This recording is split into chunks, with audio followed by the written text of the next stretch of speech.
informed his agent yesterday that he will make his decision on where he will play this season by the end of this month. At age 12, he was a ninth grader. At 16, he was taking college classes. And now at the ripe old age of 19, he's the youngest player to be drafted in the NFL. Doogie Howser has nothing on this guy.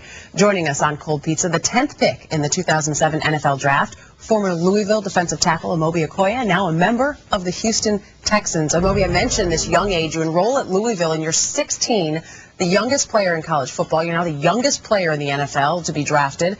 What's it like always being the baby out there? Man, you know what? It's different because I've never seen myself that way. I was always seeing myself as, being in the right grade and doing the things I'm supposed to be doing at that time. But, it's actually a blessing to actually have that record in college and NFL. So I can't complain. How has it challenged you, always being younger than the other guys? It's challenging me in a way because, it makes me step up because I like challenges, because there's always going to be doubts because of your age, and you got to step up and prove people wrong. So there's always been a challenge for me. Along the proving people wrong lines, there are critics out there. They say you're too small to be on the D-line in the NFL. What do you say to those guys? I don't think those guys have done their research, man, because my weight and size and your height is pretty much just, what most of the guys in the NFL are nowadays. The NFL is now built on speed nowadays more than, size. What do you think is going to be the biggest adjustment once you start playing in the NFL? I really don't know. I think it's one of the things I just have to find out. But like I said, I love challenges, and I'm ready for it. I'm just ready to, go out there and, prove what I got to do. We talk about this in the NBA a lot. Guys get drafted. Obviously, they're not 21 yet. They can't celebrate with some champagne. How did you celebrate getting drafted 10th overall? I just celebrated with joy in my heart because, there was just a lot of good feeling. That's one thing I've been working for. I just felt like a lot of hard work. It just paid off, and, that felt good when I had that call. And that feeling, I can't really even explain what it was like. So I've been working hard at this, and I know for a fact I worked hard for it. So, I just celebrated within. You tested into the ninth grade at 12, which I was talking about earlier, and taking those college classes at 16. So it appears that your life is set for after football. I know you haven't even started your NFL career, but what will your plans be after football? What will you do?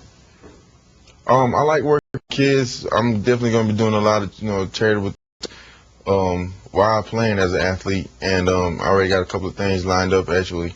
And after that, if I still feel like going back to school, I'll probably go back and get my go to grad school and go to either child psychology, pharmaceutical sales, or what I've always wanted to do, be a pediatrician. That's fantastic. It's nice to know that there are other dreams out there besides going into the NFL, but we certainly wish you luck with that first. Amobi, thanks so much for joining us. Thanks a lot for having me. Our pleasure. Let's go over to the guys at first and 10 now. Skip, Jay, and Patrick.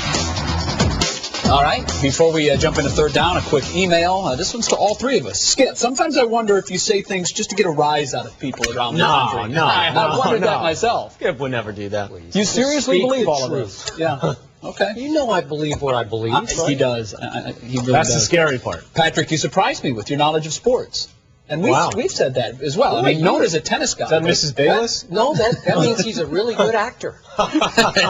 And Jay, good luck controlling Skip. You and Ernie Johnson have the toughest jobs in America. I think you've just been compared to Charles Barkley. Well, at least I know what I'm talking about. Ooh, Charles, come on. Yeah. We're still trying to one day get Charles Barkley to sit in this chair.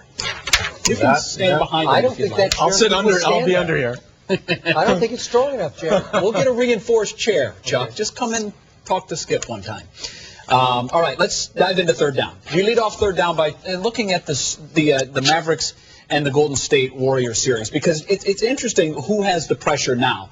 There was no pressure on Golden State last night. It would have been great if they could have closed this thing out in 5. Avery Johnson immediately begins playing mind games when Game 5 ends. He said after the game, and I quote, "Now they have a lot of pressure. They have 10,000 pounds on them up in Oakland. They have a lot of pressure to play well and win that game."